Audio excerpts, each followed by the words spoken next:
Aklat ng mga Gawa, ika-23 kabanata. Tumingin si Pablo sa kanila at sinabi, "Mga kapatid, namumuhay akong malinis ang budhi sa harap ng Diyos hanggang sa araw na ito." Pagkarinig nito ay iniutos ng pinakapunong pari na si Ananias sa mga taong nakatayo sa tabi ni Pablo na sampalin nito sa bibig. At sinabi ni Pablo, "Hampasin ka ng Diyos, ikaw na mapagkunwari. Nakaluklok ka riyan upang hatulan ako ayon sa kautusan, ngunit labag sa kautusan ng ipasampal ako." Sinabi ng mga nakatayo roon, "Nilalapastangan mo ang pinakapunong pari ng Diyos." Sumagot si Pablo, "Mga kapatid, hindi ko alam na siya pala ang pinakapunong pari, sapagkat nasusulat nga, huwag kang magsasalita ng masama laban sa pinuno ng iyong bayan." Nalaman ni Pablo na dooy may mga Saduceo at Pariseo, kaya't sinabi niya ng malakas sa Sanhedrin, "Mga kapatid, ako'y Pariseo at anak ng mga Pariseo. At dahil sa pag-asa kong muling mabubuhay ang mga patay, kaya ako'y nililitis ngayon." Nang masabi ito ni Pablo, nagtalo-talo ang mga Pariseo at mga Saduceo at nahati ang kapulungan. Sapagkat naniniwala ang mga Saduceo na hindi na muling mabubuhay ang mga patay at walang anghel o espiritu. Subalit ang mga Pariseo na may naniniwala sa lahat ng ito. Lumakas ang kanilang sigawan, tumayo ang ilan sa mga tagapagturo ng kautusan, nakapanig ng mga Pariseo at malakas na tumutol. "Wala kaming makitang pagkakasala sa tawang ito. Anong malay natin, baka nga kinausap siya ng isang espiritu o isang anghel." Naging mainitan na ang kanilang pagtatalo at natakot ang pinuno ng mga sundalo na baka bugbugin nila si Pablo. Pinapanawag niya ang mga kawal, pinakuha si Pablo at pinapasok muli sa himpilan.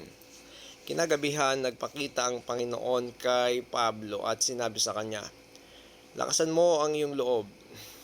Nagpatotoo ka tungkol sa akin dito sa Jerusalem, ganyan din ang gagawin mo sa Roma." Kinaumagahan, matapos na magkasundo ang mga Hudyo, bawat isa ay sumumpa na hindi kakain o iinom hanggang hindi nila napapatay si Pablo. Mahigit na 40 lalaki ang nanumpa ng ganoon. Pumunta sila sa mga punong pari at sa mga pinuno ng bayan at sinabi nila, "Kami ay sumumpang hindi kakain at hindi inom hanggat hindi namin napapatay si Pablo. Kaya't hilingin ninyo at ng Sanhedrin sa pinuno ng mga sundalo na dalhin muli rito si Pablo. Idahilan ninyong sisiyasatin ninyong mabuti ang kanyang kaso, at sa daan pa lamang ay papatayin na namin siya." Ang balak na ito ay nalaman ng pamangkin ni Pablo na anak ng kanyang kapatid na babae, kaya ipinasabi niya ito kay Pablo. Tinawag naman ni Pablo ang isa sa mga kapitan at sinabi, "Samahan nga po ninyo ang binatilyong ito sa inyong pinuno sapagkat mayroon siyang gustong sabihin." Sinamahan nga ng kapitan ang binatilyo sa pinuno ng mga sundalo. Sinabi niya, "Tinawag po ako ng bilanggong si Pablo at ipinasamahan sa inyo ang binatilyong ito sapagkat may sasabihin daw siya sa inyo."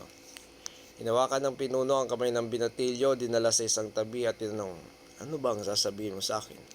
Sumagot siya, "Pinagkasunduan po ng mga Hudyo na hilingin sa inyong at iharap si Pablo sa Sanhedrin bukas at kunwari siya sa ating mabuti. Ngunit huwag po kayong maniniwala.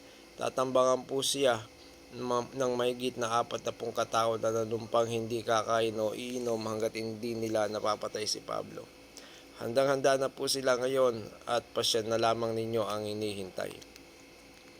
Huwag mong sasabihin kanino man na ipinalam mo ito sa akin," sabi ng pinuno ng mga sundalo, at pinawinan niya ang binatilyo. Ang pinuno ay tumawag ng 2 kapitan at sinabi sa mga ito, "Maganda kayo ng 200 kawal. Pasamahan ninyo ng 70 kabayuhan at 200 maninibat upang magtungo sa Cesarea ngayong alas 9 ng gabi. Maganda rin kayo ng mga kabayong sasakyan ni Pablo at ihatid ninyo siya kay Gobernador Felix. Ingatan ninyo siyang mabuti." At lumiham siya ng ganito, "Sa galang-galang na Gobernador Felix, mula kay Claudio Lysias, kumusta ka? Ang lalaking ito ay hinuli ng mga Hudyo at papatayin na sana. Nalaman kong siya isang mamamayang Romano, kaya't nagsama ako ng mga kawal at iniligtas siya. Sangad kong malaman kung anong sakdal laban sa kanya, pinaharap ko siya sa Sanhedrin. Nalaman kong ang paratang sa kanya ay tungkol sa ilang usaping may kinalaman sa kanilang kautusan at hindi sapat na dahilan upang siya ipapatay o ipabilanggo. Nalaman ko rin siya pinagtatangkang patayin ng mga Hudyo kaya agad ko siyang ipinadala sa inyo. Sinabi ko sa mga taong nagsasakdal na sa inyo sila magharap ng reklamo laban sa kanya.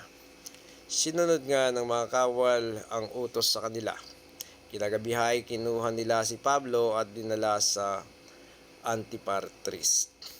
Kinabukasan nagbalik na sa himpilan ng mga kawal, ngunit nagpatuloy ng paglalakbay ang mga kabayuhan upang ingatan si Pablo. Pagdating sa Cesarea, iniharap nila si Pablo sa gobernador at ibinigay ang sulat na dala nila. Pagkabasa sa sulat, tinanong ng gobernador si Pablo kung taga-saan siya, at nang malamang siya taga-Cilicia, kanyang sinabi, "Diringin ko ang kaso mo pagdating ng mga nagsasakdal sa iyo." At pinabantayan niya si Pablo sa palasyo ni Herodes. Salamat sa Diyos.